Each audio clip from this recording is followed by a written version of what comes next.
大家好，我是每周都会和你去探索香港的 Andy。那我今天要和你们去探索的是上环。上环，老香港的心脏，这里没有中环的玻璃幕墙，也没有铜锣湾的霓虹灯海，但这里的每一条街都有着香港的一个故事。今天的路线我们会先从海味街开始，之后的路线便是沿着楼梯街直直的往上走，直到楼梯街的尽头。那就期待一下今天上环的这条楼梯街都会经过哪些有意思的地方吧。那我现在的位置呢是在上环地铁站的 A 出口。那我今天要和你们去探索的第一站呢是在楼梯街底下的，就一整条专门卖海味的这条街道永乐街。那我就带你们去逛一逛吧 ，Let's go。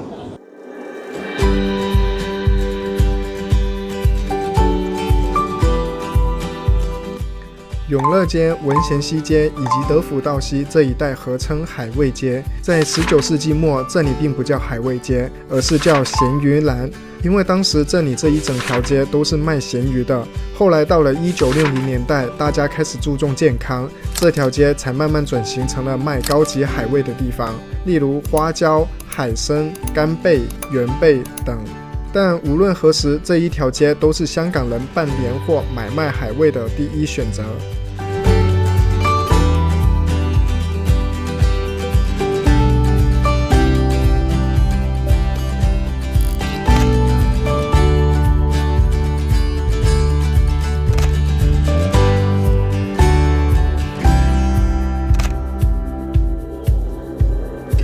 那现在呢就已经逛完了海味街了。那其实海味街的附近呢还有很多的街道可以逛，比如有文华里啦，还有书行街啊等等之类的街道都是非常的好逛。但是由于时间的关系呢，我就不一一跟你们去逛了，那些就留待你们自己去探索吧。而我呢就要开始我今天的主菜了，就是逛这一条楼梯街。那我们 Let's go。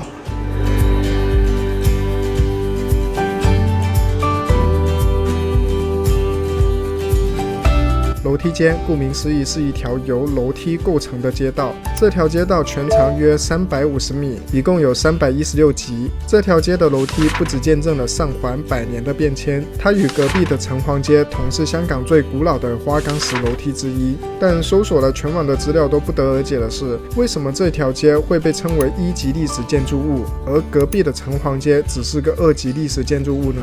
如果有知道的朋友，欢迎可以在底下留言哦。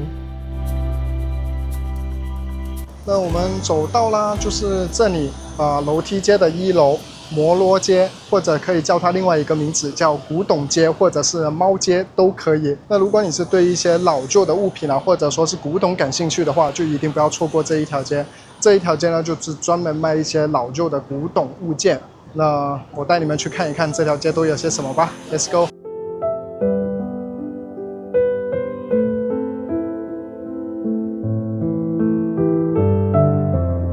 摩罗这2个字其实是香港早期华人对印度人的称呼。当年香港刚开埠的时候，还处于海盗横行、治安混乱的年代，这里便是不少印度水手和士兵嚣张的地方，所以当时的香港人便把这条街叫做摩罗街。而猫街这个名字就更有意思了，正如刚才所说的，这里卖的东西都是见不得光的老鼠货，所以除了会专程来这里抓老鼠的猫，还有谁会来这里买东西呢？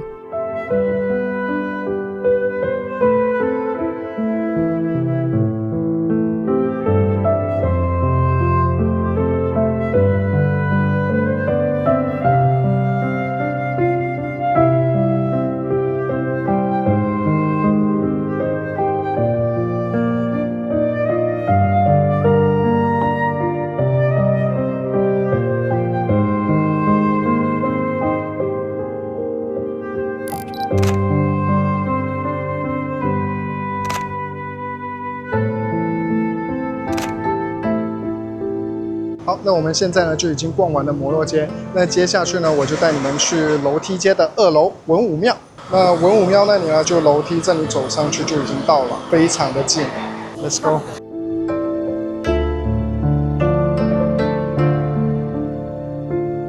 文武庙是香港开埠初期便存在的庙宇之一，庙里面供奉着一文一武，武便是我们熟知的关圣帝君关二爷，负责掌管忠义武德，这也是香港黑社会都拜关二爷的原因。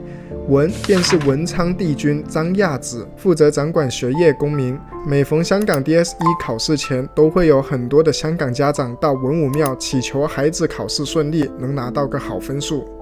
另外顺带一提，文武庙这里就是拍摄武义探长雷洛和胭脂扣的取景地。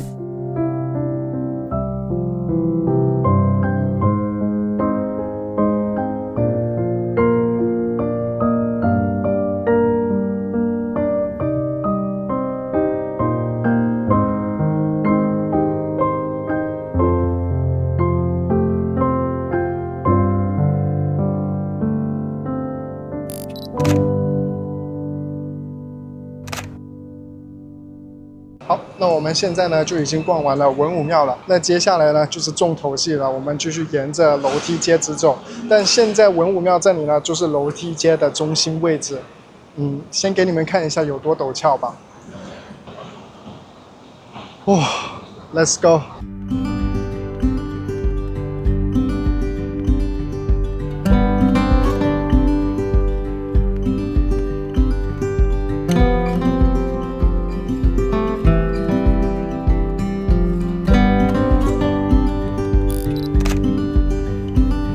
那我们现在呢，终于爬到了楼梯街的3楼庐陵台。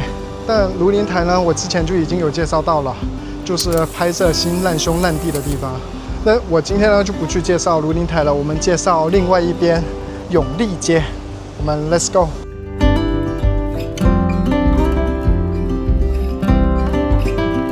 永利街是香港早期开埠时市民的主要居住地之一。按城市不断发展的剧本，这条街其实早就不应该存在了。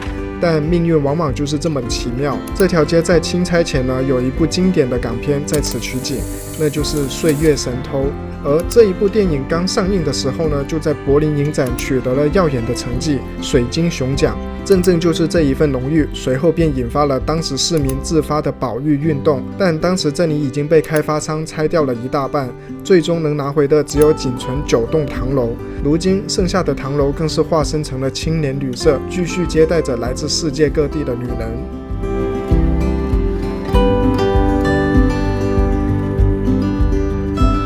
那现在呢，我们就已经逛完了永利街。那我顺带一提呢，就是在庐陵台的这一层啊，3楼这里是有一个香港医学博物馆，但是我看过里面的图片，基本上应该是平台不允许播放的一些东西，就是一些标本啊之类的。那就这一个留待有兴趣的朋友自己来参考啦。那我们接着就要去最后一站。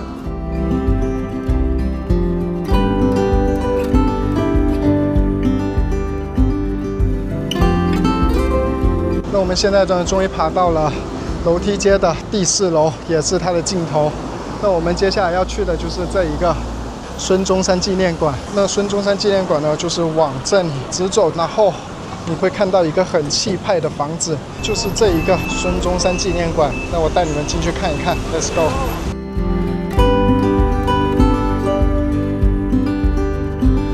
孙中山纪念馆建于1914年，是爱德华时代的100年古典建筑物。建筑物的本名叫甘堂地，它的主人何甘堂和孙中山其实是同窗的故友，两人在同一年出生，并且就读同一所书院。他们两家的渊源还不止如此，何甘堂的兄长何东爵士更是在革命期间出钱又出力的支持孙中山。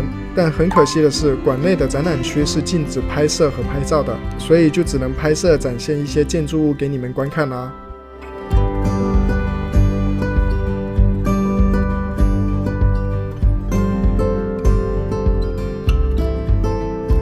走完这条长长的楼梯街，感觉像是看了一场充满画面感的老电影。楼梯街的每一层都充满了香港岁月的故事。我想，人生大概也就是这样一场穿越时空的漫步吧。我们在不断的前进，往上走，老街会老，电影会落幕，但人与人之间的故事与温度，总会在新的时代里找到新的方式延续下去。那今天这一条路线呢，如果你没有说非要像我一样就是走楼梯街的话，那我建议你呢可以走另外一边，就是中环的登山电梯上来，然后再往中环这边方向直走。好，感谢你的收看，你的支持是我创作的最大动力，请帮我点个赞和关注，谢谢。那我是每周都会和你去探索香港的 Andy， 我们下周见，拜拜。